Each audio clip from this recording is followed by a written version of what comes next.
رسول اکرم صلی اللہ علیہ وآلہ وسلم نے غیر مسلم کو دعوت دی ہے، تب بھی آپ نے پوری بسم اللہ الرحمن الرحیم لکھی ہے۔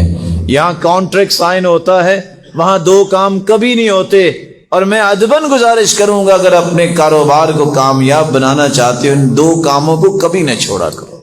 پہلا کام، لکھنے بیٹھو، سائن کرنا ہے، کانٹریکٹ لکھنا ہے تو سب سے پہلے بسم اللہ الرحمن الرحیم پوری لکھو۔ اور دوسرا کام جو شاید آپ کے لیے نیا ہو، لیکن مجھے امید ہے کہ آپ کے لیے نیا نہیں ہوگا، آپ پڑھے لکھے لوگ ہیں، حدیث میں آتے جب کوئی کاروباری ڈیل کرو نا فشوبوا بالصدقہ، آپ جب کاروباری ڈیل کر رہے ہوتے تو شیطان بھی ہوتا ہے وہاں، اس لیے شیطان کے جبڑے توڑنے کے لیے کاروباری ڈیل کرتے وقت جو ہے آپ صدقہ کرو تاکہ اس کاروبار میں شیطان کا کوئی حصہ نہ ہو۔ فشوبوا بالصدقہ، یہ وہ راز ہے جو شریعت نے دیے ہیں، یہ ہمیں سمجھنے چاہیے، اللہ ہمیں اس بات کی توفیق۔ آپ صلی اللہ علیہ وآلہ وسلم نے کسی کو امان لکھ کے دی ہے، اس میں بھی آپ نے بسم اللہ الرحمن الرحیم لکھا ہے۔ بنی زہیر بن عقیش، اس قبیلے کو جب آپ نے امان لکھ کے دی تو وہاں بسم اللہ الرحمن الرحیم لکھا۔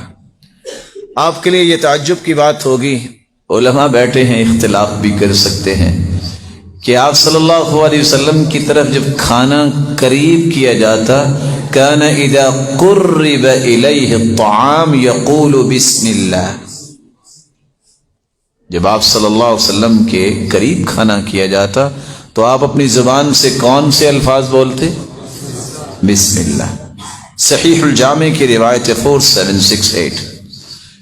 بلکہ آپ نے تعلیم دی ہے جب بھی تم میں سے کوئی کھانا کھائے تو اسے کیا کہنا چاہیے؟ فَلْيَذْكُرِ اسْمَ اللَّهِ، اللہ کا نام لے، بسم اللہ۔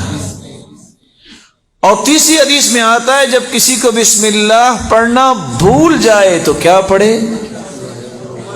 بسم اللہ اولہ و آخرہ، ایک حدیث، بسم اللہ فی اولہ و آخرہ دوسری حدیث، بسم اللہ علی اولہ و آخرہ تیسری حدیث۔ آپ ان تینوں میں سے کوئی کلمہ بھی پڑھ سکتے ہیں۔ جب آپ یہ پڑھ لیں گے تو جو شیطان آپ کے ساتھ کھا رہا ہے وہ جو کچھ کھایا ہے وہ بھی کہہ کر دے گا، وہ آپ سے دور ہو جائے۔